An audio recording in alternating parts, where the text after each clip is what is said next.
Good morning, good afternoon, good evening, no matter where you are at. Thank you for joining us today. This is another Defiance Digital webinar. Today, we're going to be talking about the power of the well-architected framework and reviewing those things with well-architected tool.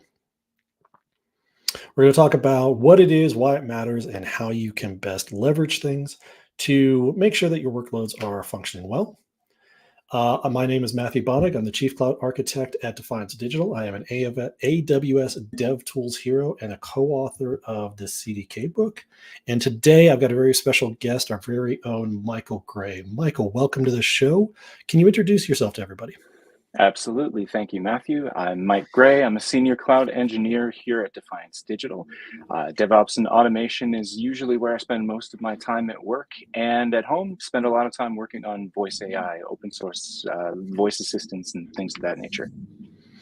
So you've kind of famously on our team have a completely voice controlled office, don't you? I do. I've learned my lesson about live demonstrations, so I'm not going to show it here, but just about everything in my home can be controlled with voice now, including the LEDs I have up in the front of the house. Oh, fantastic. So, can anyone just come in? Like if I said something loud enough, could I get your lights to turn off? Well, not while I'm wearing my AirPods, no, but otherwise, yes. Okay, fair enough. So let's get started with a little bit of basic housekeeping. We're streaming this video on both LinkedIn and on YouTube. We will have a Q&A at the end, but please have your questions coming during the entire presentation. We'll just sort of queue those things up and then hit that Q&A at the end. So start asking questions as they come up. We may not answer them right away, but we will answer them towards the end. So getting started, Mike, can you tell us what is a well-architected review? Absolutely. A well-architected review is when you answer a series of questions about the AWS well-architected framework, which is just a number of different ways that you can view your given workload that's running in AWS. So it's got 6 pillars that you review, a number of questions for each pillar, and AWS provides a tool that you can use in the AWS console. Fantastic. So, we've got our best practices covered. It helps us figure out and make sure that we're meeting all those things. We'll talk about pillars here in a moment. But really, it is that sort of series of questions, right? So, let's go ahead and dig into the why. Why would someone want to do a well-architected review? Why would we care about reviewing all 6 of these pillars? The well-architected review is an interesting mix of going both broad and deep. None of the questions are incredibly specific to the point that it would be asking something about your tech stack or what language you're using or anything like that. But it does go into a good amount of detail in some of these pillars about areas that are specifically related to your business and the way that your workload interacts with your business needs. It also goes into a lot of best practices within AWS, and one of the reasons that I highly recommend that anybody do one of these is that they cover an incredibly broad spectrum of concepts and thoughts and practices that, from what I've found, most companies are not thinking of all the time, and nor should they be. So it's something you should do periodically. It's something you should do to kind of check in and make sure that you are following the best practices that are appropriate for your business, and something you should also review after you've done it the first time, but we'll get more into that later. Okay, so you mentioned workload. What exactly is a workload within the context of the well-architected review? AWS leaves the term workload deliberately vague. You can consider this just a single service from a distributed architecture. You could consider it the entire application that's built in a distributed architecture. It can be a monolith. It doesn't have to be distributed at all. So any discrete composition of software that you can be running in AWS could be considered a workload. Okay, so do you do this just on, say, one workload, your kind of primary application, or are you going to do this on everything that you've got?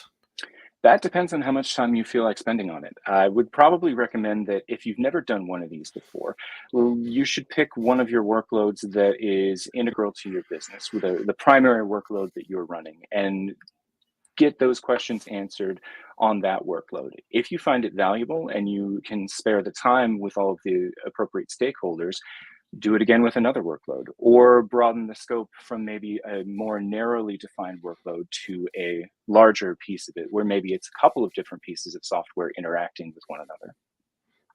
Gotcha. Great. So you mentioned pillars. Let's talk about them for a moment. So we've got a number of sort of vertical, sort of segregated areas that we talk about. There's security, operational excellence, reliability, performance efficiency, cost optimization, and then a fairly new one, the sustainability. So we're going to go into details with some of these real quick. So let's first talk about security. What kind of things are covered in the security pillar? The security pillar goes into pretty much exactly what you'd expect security. And there are some specific questions that are related to automating responses to security incidents. It's related to how are you thinking about security when it comes to your application? Are you performing threat modeling? And a surprising number of customers that we speak to are not really performing threat modeling. They may be following a compliance framework, they may not. They may think, yeah, we just kind of think about security, but we don't go into any depth. Or for our fintech customers or healthcare customers, they think about it very deeply, but typically just within the confines of a framework that they're using for compliance. Okay, so is this more than just, setting up security groups and good IAM, least permissive policies? Absolutely. In fact, I don't know that there's really a lot of questions about those two in the well-architected review. It tends to be a little bit more broad, talking about account scope and things like that. There are some questions about protecting network resources that'll go into. It doesn't. I don't believe it mentions security group by name, but that's basically what you end up talking about. So really more holistic thinking than targeted. Are you taking advantage of AWS WAF, for example? Gotcha. So one of I'm going to be pulling out a couple of questions from the WAF during all of this. One of them that came out on the security is how do you detect and investigate security events? Now, this is a very difficult question to actually answer. How do you know if you've been breached? How do you know if you've had an attempt? What are some of the ways that we've seen clients try to answer this question, and how do they detect and investigate security events? This one is challenging, tricky. Anyone who's ever experienced a breach at their company knows that sometimes it can be months to even as long as a year or more before you even detect that there has been a breach. And that's even if you are using good tooling to keep an eye on that. AWS has some managed offerings, for example, Guard Duty and Macy, that will help you identify these things. Our customers, if they use managed security with us, we use a tool called Lacework that integrates also with AWS Guard Duty. And one of the neat things about Lacework is that rather than just have a very large set or a smaller subset of security rules that it's looking for and alerting on, it actually incorporates all that back into a machine learning model and starts to figure out what's normal in your environment and what's not. So that is what we've found to be most effective with our customers. There are any number of tools that you could use with this. You could use or not use AWS tools. I don't believe that they care when it comes to the review. Wiz is another popular tool in the market. Typically not something we see with our customers who are more startup or SMB. Right. So the thing that this should strike anybody real obvious about isn't asking you what tools do you use, but simply what is the process? What is the business process that's involved with these sorts of things? So another question that I thought was really interesting on the security pillar was how do you classify your data? Can you give us an example of what this means as far as classifying data and why it matters to security? Yes. When we're talking about classifying data from a security perspective, we are looking first and foremost to identify, is there personally identifiable information or PII in your data? If so, how are you segregating that from the rest of your data? Are you segregating that from the rest of your data? And what does the lifecycle policy look like on this? I mentioned before we have some fintech customers and they have very specific legal requirements that they have to adhere to in terms of how long they retain this information. But they also need to make sure that that information is retained securely. It's got to be encrypted at rest. Access to that information has to be encrypted in transit. So there are often questions that we run into and situations we find with our customers where maybe they've identified what this data, how it should be classified, but they haven't given a lot of thought to the lifecycle policies that AWS offers and ways that you can sort of automate that, as opposed to having to go back and after a couple of years you realize we have just millions of these pieces of discrete data that we don't really know what to do with. We can help them head that off at the pass, or if we're in a situation where they're already at that, we can talk about some strategies to put something in place to, for all current and future data, make sure it's segregated properly. And for past data, we can come up with a plan to get that automated as much as we can. Very cool. Yeah, this feels like one of those pillars that's probably going to be really important during the review process, as well as just the overall health of an organization to make sure that these things are followed. Which I like that I think they put this as either the first or second set of questions, depending on the lens you pick. So moving on, let's talk about the operational excellence pillar. What is generally covered in this pillar? What kinds of questions would someone expect to see here? In the operational excellence pillar, you get a lot of questions starting off very broad about what sort of processes do you have in place for your workload? Do you have processes in place for your workload? I think I'd mentioned something very similar when it comes to security. We talked about that briefly a moment ago. It's surprising to me, as we've done a number of these, that a lot of times we'll run into a situation where a customer or a company hasn't really put down any sort of formal process. And working with a lot of startups, that's not terribly surprising. They tend to move quickly, and some of that formal structure comes into place a little bit later. Uh, One of the other areas that I always find really interesting in this pillar is, I mentioned we start off broad, but then they get into some very specific questions that talk about the difference between a run book or a playbook. So a run book is a documented process to achieve some certain outcome, while a playbook is a step-by-step guide for investigating some sort of incident, be that operational or security. And then to take that even a step further, Amazon has a concept of an operational readiness review that they use internally at AWS, where you create these self-reinforcing feedback loops based on your organization's best practices anytime you architect a workload or periodically throughout that workload's lifecycle. Wow, fantastic. So let's dig into some of these specific questions here. How do you understand the health of your operations? Can you give us an example of how some organizations have done this? Yep, absolutely. The most typical thing that people think about when they hear this question is monitoring or observability. So we will frequently see, in almost every situation, you're going to have CloudWatch, because if you're using an AWS managed service, it tends to default to sending most of its information to CloudWatch. Additionally, for our customers, especially if they're consuming our managed observability product, we also will ship that off to Datadog. But it doesn't have to be Datadog or CloudWatch. Any monitoring or observability tool, Honeycomb, Splunk, Datadog that I'd already mentioned, all of these cover this rather broad question that they then go into some more specific details about to kind of tease out where there might be some areas of improvement. Is this a pillar where people are usually answering pretty strongly in the affirmative with things, or is this one of those areas that people usually have to grow in? I think, well, they answer strongly in the affirmative, um, in that they'll know for certain if they've done this or not. But I'd say maybe about 2/3 of these, they have a very clear yes or no. And then that other third, we get into a lot of conversation about, well, what exactly does that mean? Why should we do that? What's the benefit of that? For the ones who are very certain that they're not doing certain questions and certain aspects of this pillar, we will usually get into a conversation about, well, how can we incorporate that sooner rather than later? How can we do this iteratively? Is there a broad plan for this? Have you decided this is actually not important to your business for this particular workload? Gotcha. Great. So, next question that popped up on to me on this was how do you evolve operations? So, what does that mean exactly? Because I feel like evolving operations means a lot of busy work and a lot of review stuff. Sure. This is one of those areas I mentioned where a lot of times the customers say, yeah, no, we actually don't do that a whole lot. And solidarity to my fellow ops people out there, you know exactly why this is difficult to do.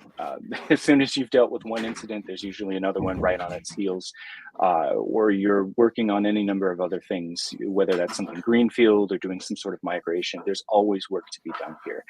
But this question is an opportunity to stop and reflect and say, how can we make sure that we're learning from these operational issues that we run into without overtaxing our operations team? Gotcha. So probably just, one of those reminders that these things always have to be evolved and always have to be moving forward then. Absolutely. The other thing that I've run into here is that differentiation between runbooks and playbooks, where we find often that customers do have runbooks for at least the situations that they consider important. But a playbook is pretty rarely found where we have those step-by-step guides for investigating an incident. They tend to lean on their engineers' innate knowledge and troubleshooting skills, where AWS is gently steering them towards the concept that rather than relying on those individuals who are fantastic and should be relied upon, let's make this a systematic thing. Let's write down what these troubleshooting steps are, and let's even go so far as automating some of these once you've got them solidified in a process. Gotcha. All right, moving on to our next pillar, reliability. What does reliability mean for a well-architected workload?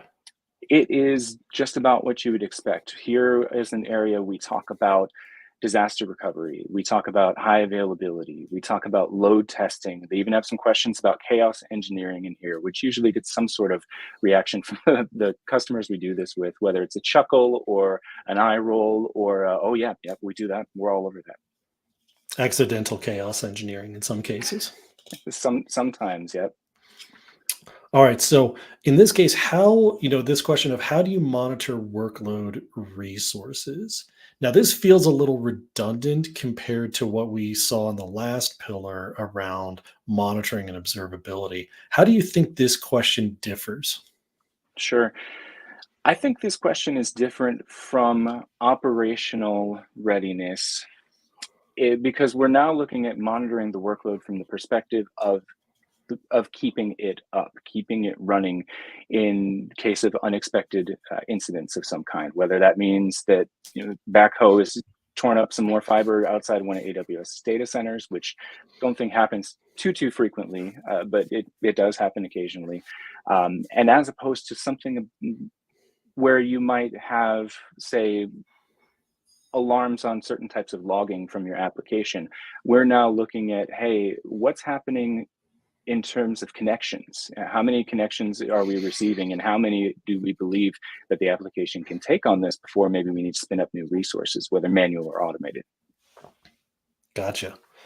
And then how do organizations end up testing their reliability? How do they actually verify this? So you mentioned chaos engineering before. Are there other methods and other ways that our clients have been doing this?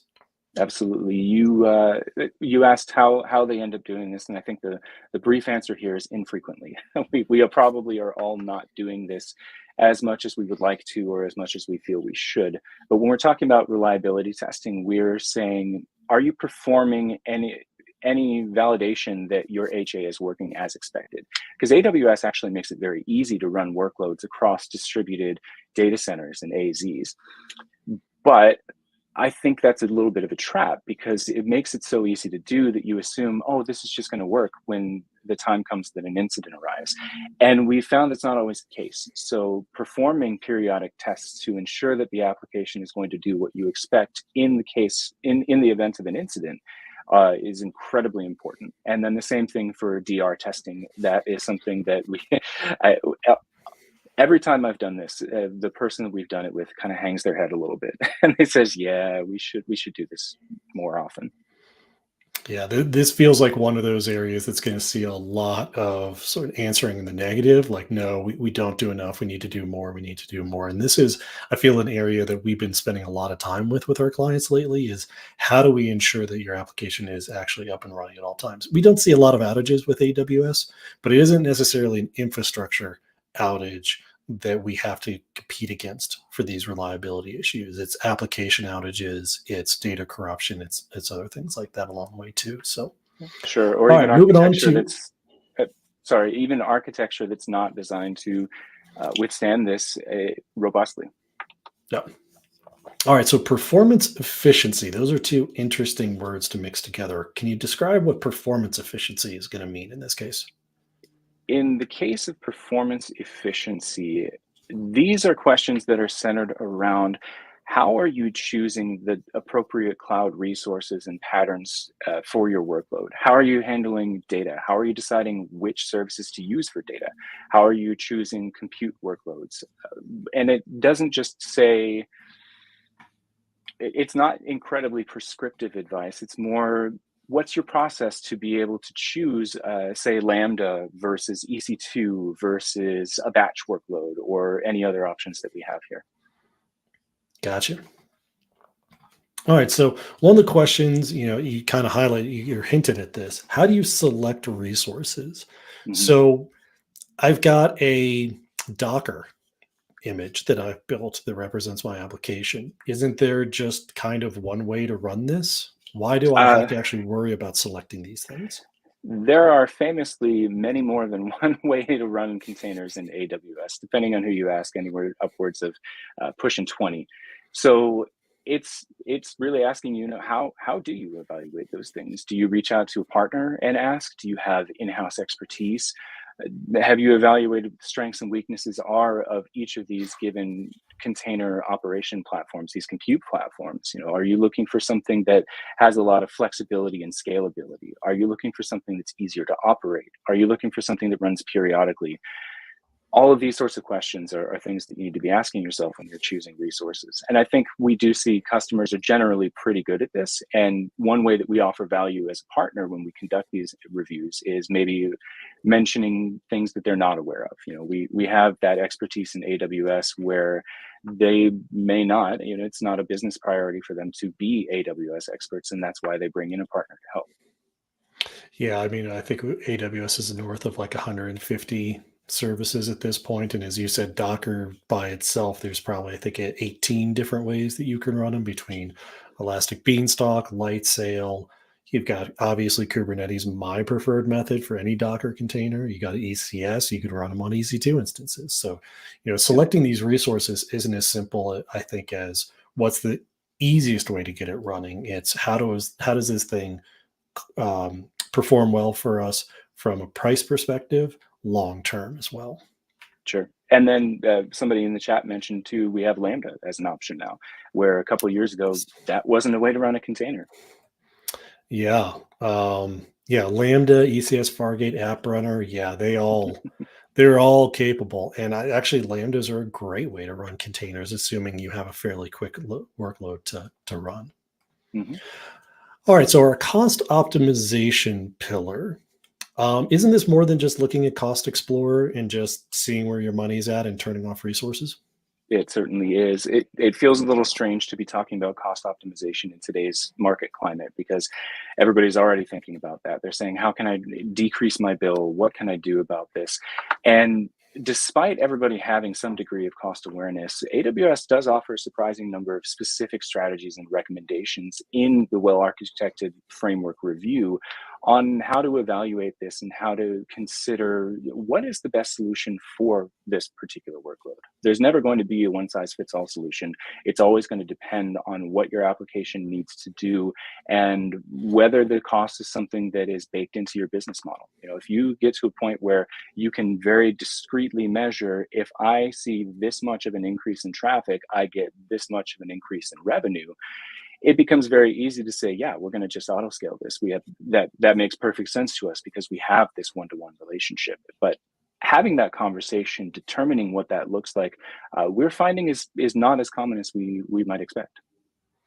Yeah, Werner, the CTO of AWS, at his reInvent keynote this year, talked almost exclusively about cost optimizations and about how to build things effectively Mhm. within AWS. So one of these questions that comes up in the review is, how do you decommission resources? Mhm. Do we actually see much in the way of planning and thinking ahead to, well, here's my workload, and here's when my workload is going to be retired? We do not. And I think anybody who spent any significant time in the cloud tends to agree you don't see this, except for maybe in lower environments, dev environments, QA environments, where things would be removed wholesale with a Terraform destroy or a CDK destroy or something like that. But it is an important thing to consider early on in your application's lifecycle, because odds are pretty good you're not going to be running the application, or at least this iteration of the application, for more than a few years. You're probably going to change some portion of your backend services, for example, be that compute, or maybe you've decided, hey, we thought that we could get away with using this particular resource for disk, but we're finding that we actually need higher IOPS. So what are some of our options there? There's always going to be some degree of change with your workload, and thinking ahead of time about how you're going to decommission all or part of that workload saves you a lot of hassle, heartache, and ultimately money later on. We just recently discovered that there were a couple of elastic IPs for a workload one of our customers had, and they hadn't realized it was still there. And so they were just getting charged a recurring $7, $8 a month for that. And they believed the workload had been completely destroyed. It's very easy to miss things like that if you're not planning for those things. Yeah, absolutely. And one of the things that we very, very rarely see with any of our clients, and I think most people who have worked with AWS will see this too, costs and your monthly bill rarely go down unless it's February, but it rarely goes down over time, and it's just always constantly growing. So being very conscious about not only what resources you're picking, but when you can stop using those resources, I think is a really important thing that a lot of people seem to miss as we do these. Most definitely. And the one last parting thought on this, we mentioned a little bit earlier about some of the lifecycle policies that AWS offers. I think people are not aware of just how many of those services are available, in areas that are maybe a little bit unexpected. Digging into those and leveraging those early on, even if it's something you're not writing in IAC, can save you a lot of heartache later. Yeah, S3 is the one that seems to always come to mind, but there are definitely others that can take advantage of those. Yeah, load So balancers, for so example. exactly, yeah. So one of the questions is, how do you plan for data transfer charges? Why is this important? Why is this even a question talking about data transfer charges? Sure. I think at this point, most people are aware that when you put data into the cloud, it doesn't cost you anything really. When you take data back out of that excuse me, that's when AWS or one of the other cloud providers is going to hit you with a surcharge. But where it's not as visible and not a conversation I hear quite as often is that when you're transferring data between AZs in AWS, there are also costs associated with that. So we've seen a number of times where a customer will say, we want to make sure that we have HA for our application. We want to make sure it's reliable.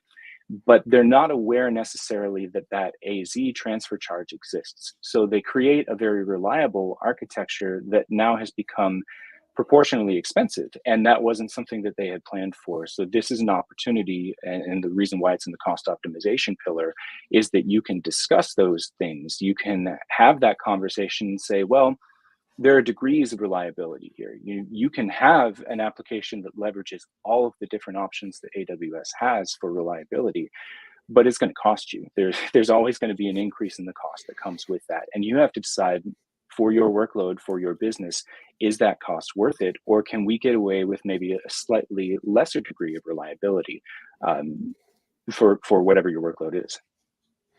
Right, right. Yeah. And this is, you kind of hinted at it. This is one of those things with AWS that I feel is often overlooked, which is when it comes to costs, it's really easy to sit there and say, well, I've got this Lambda and I know that's going to take this much memory and it's going to run on average this amount of time and going to have this many invocations a month. So I can go out and understand how much that is going to cost me.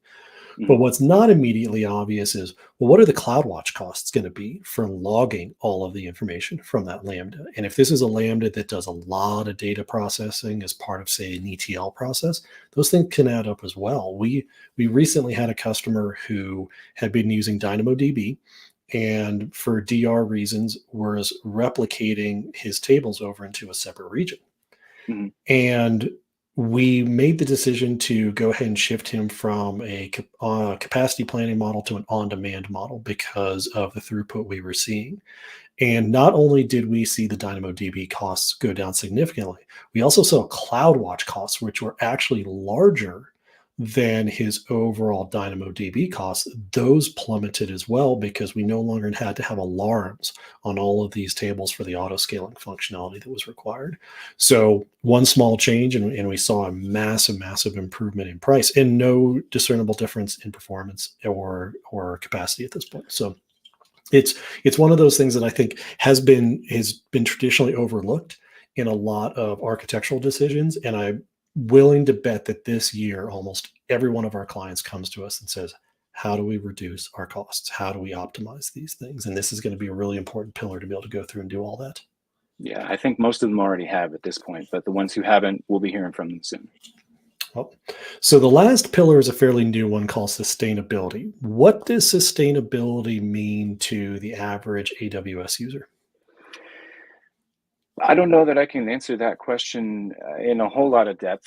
The average AWS user, I don't even know what that would look like. So many people using it across so many demographics. But when AWS is talking about sustainability, what they're talking about here is the impact that your workload has on the environment, the impact it has on, are you chewing through a lot of hardware in AWS's data centers, which isn't really something that you think about when you're building these workloads, because that's the point of the cloud. You don't have to think about that anymore.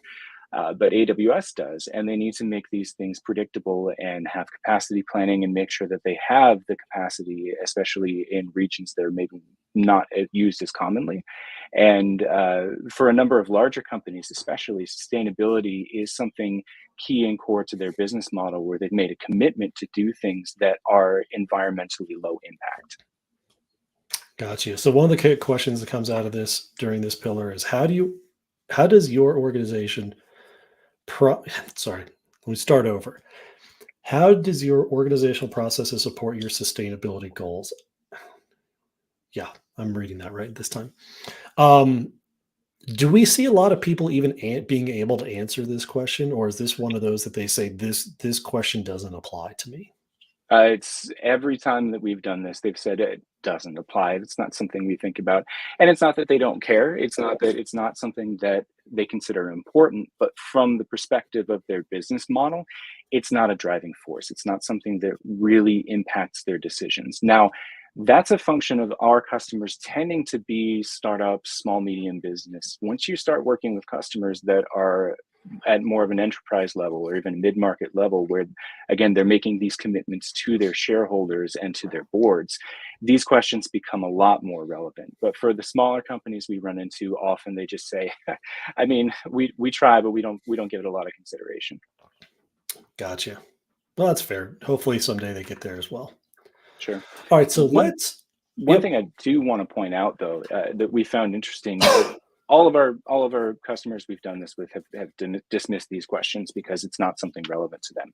But we have found, as we kind of just go through and checks off certain boxes, that taking advantage of a lot of AWS managed services and best practices actually nets you some sustainability bonuses as a side effect. It's something that AWS is focusing on. So by consuming their managed services, you get the side benefit of that sustainability as well. So it can be a very small way, but an impactful way to increase your sustainability footprint without having to spend a lot of time focusing on that specifically.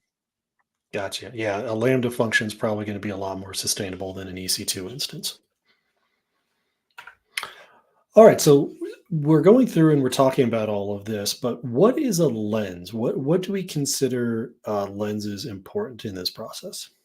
A lens is a discrete set of questions that all fall into a particular the same pillars. It's all going to be the same 6 pillars, but you're looking at it from maybe a more specific industry or maybe a more specific set of technology. We can see on this slide, we have container builds, machine learning, serverless. Those are going to be focused a little more on the technology. Whereas if you have healthcare or M&A value creation, those are maybe going to be focused a bit more on the business side of things.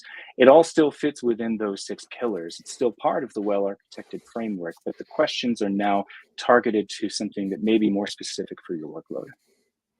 Okay, so if I'm an organization and I've got a SaaS application that I'm building, I could maybe start with looking and doing a well architected review with just the SaaS lens in Mhm. mind and complete it there. And then maybe I've got another workload that I've got in my system that is a container based workload. So I could do a workload review on that, but under the container build lens. Does that sound about right? Absolutely. And nothing's preventing you from just using the broad general lens, the well-architected framework review lens. But especially when we do these for workloads that are serverless in nature, we find we have to say a lot of the questions aren't really relevant, and it makes a lot more sense to view them through that specific serverless lens. Gotcha. So, would you recommend that people start with the sort of generic or sort of no lens on their well architected reviews, or should they start here on a specific lens? If you've never done it before, there's probably a lot of value in using just the generic well-architected framework review lens. If you feel confident that, hey, I think I'm going to do pretty well with this, or hey, I have a workload that is extremely targeted in this area, like a lot of our customers at least make the attempt to make their workloads as serverless as possible, you can get more benefit probably just by starting there. But it's really going to be situation dependent and often industry dependent. Great, great. So, when a well architected review is done, so I've gone through all the pillars, I've looked at it from the different lenses, what's next? When we do these, we exclusively use the AWS well-architected tool that they provide in the console. And one of the options that they have once you've completed the review, once you've gone through and put some sort of answer for all the different questions, is that you can set a milestone on there. And it's really just a point in time snapshot of the questions and your answers. And you can label it whatever you'd like. You can label it initial review, quarterly review, Q3 2022, and whatever that is, whatever's most relevant to your business. They've made it very flexible. And then you can use that as a blueprint or a roadmap for deciding what is next. You know, do you want to just look at this and set it aside? Hopefully not, because every time that we've done this, we've surfaced things that are important to that customer for that workload. So we recommend that people do this periodically, at least annually, if not more frequently than that. And the tool gives you the opportunity to track all of that. Additionally, it'll tell you where some of your high risk and medium risk items are, and it'll suggest, hey, instead of focusing on all these things that you said you don't do, here are the most critical things that we think you should focus on. Gotcha. So let's say I've gone through, I've done the review, it gives me back this list of issues, and I take this as new tickets in my system and I go off and I start fixing these things. Mhm. Is that it? Am I done at that point?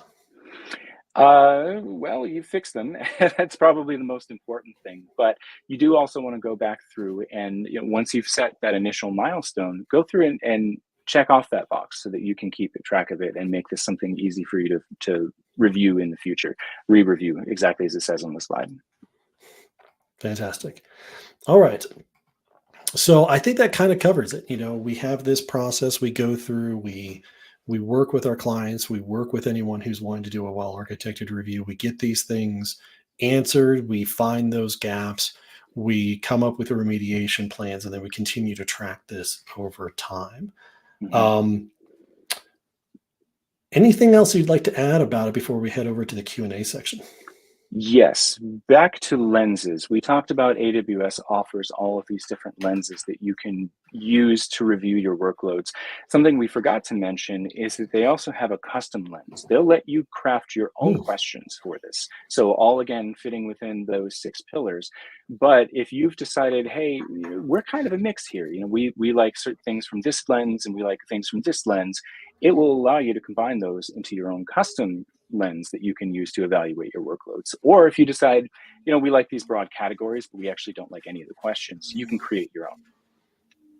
Oh, fantastic. So if you're a small startup, you might want to create a lens specific to your business and where you are in that scenario. Absolutely. We spoke to not a customer of ours, but somebody we did a architected review for recently, and they had already spent quite a bit of time deciding which aspects of AWS best practices were and were not relevant for their business model, which I thought was really cool. It's not something you see super commonly, and for them, I think a custom lens would probably end up being the best return on their time, because it does take some time, a couple hours to go through these things, and make sure that you're kind of skipping over things you've already decided are not relevant to your business. Absolutely not, and probably will never be. And you can focus in on things that you have decided are important. So merging this with an existing review, you get a lot of benefit from both AWS's experience, and you can talk about things that are relevant to you. Fantastic. Sounds like a good plan. So let's go ahead. We'll move on to our Q&A. So far, we've got one question.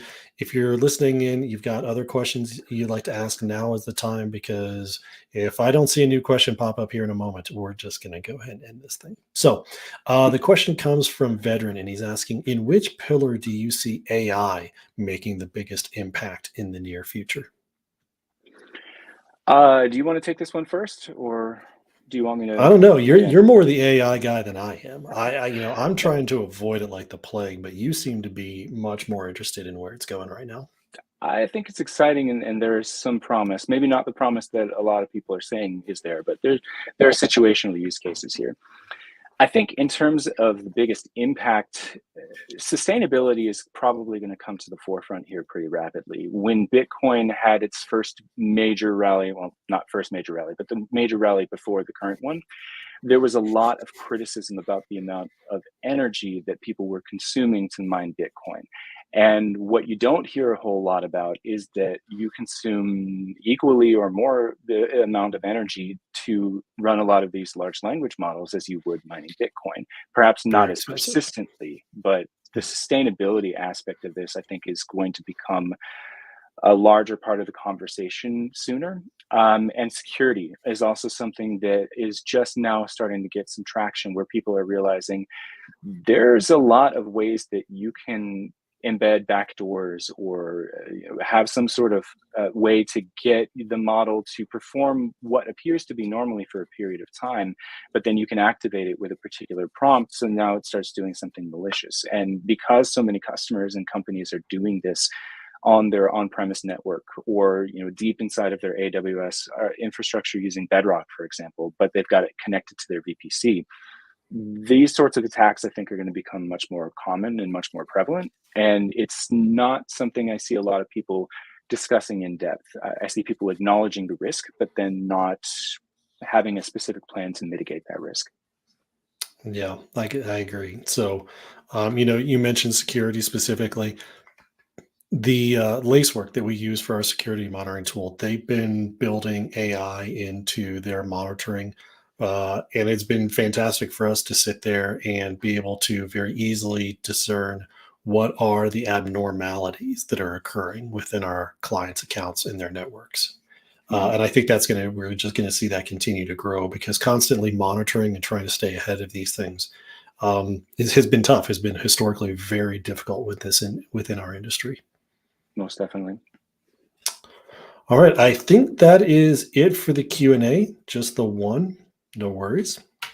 So we're going to wrap this up. Thank you, everybody who came and joined us today. Mike, do you have any parting words for people? Just echoing that, thank you. And we appreciate you taking the time to come and listen to us chat about something that I think a lot of people kind of dismiss from AWS, that we've found as we do more and more of these actually has a tremendous amount of value for customers.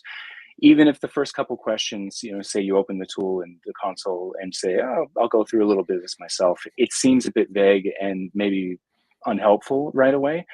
Mhm. Keep going, take a few more questions in, and we'll often see within 3 or 4 questions, we'll be talking to a customer and they kind of stop, like something hit them in the face, and go, oh, I didn't really think about that. So take the time Yep. to do it. Good deal. I noticed that you have a lot of books behind you. What are you reading these days? These days, I've been reading through Brandon Sanderson's Mistborn series. I just finished the Stormlight Archive series from him, and was hungry for more in the Cosmere, so I started a different group of books. Good deal. How about you? Well, I need to go back and reread The Three Body Problem before the next Netflix series comes out because I liked that book a lot and I want to refresh my memory on it before a TV show potentially butchers it. Although we'll see. Um, Other than that, I've been reading some mostly blog articles of technical stuff. I don't get much into fiction. Maybe once or twice a year, I'll read a book for that. So, Three Bodies on my list right now. All right. Yep. Well, thank you everybody for joining us today. Just remember, we do these about every 2 months. So keep an eye on our LinkedIn page, keep an eye on our YouTube channel for the next one we have coming up. It'll very likely be talking about AI and large language models. And don't be surprised if you see this guy come back and talk to us again about that stuff. So thank you everybody. Have a wonderful day and we will see you next time. Thanks all.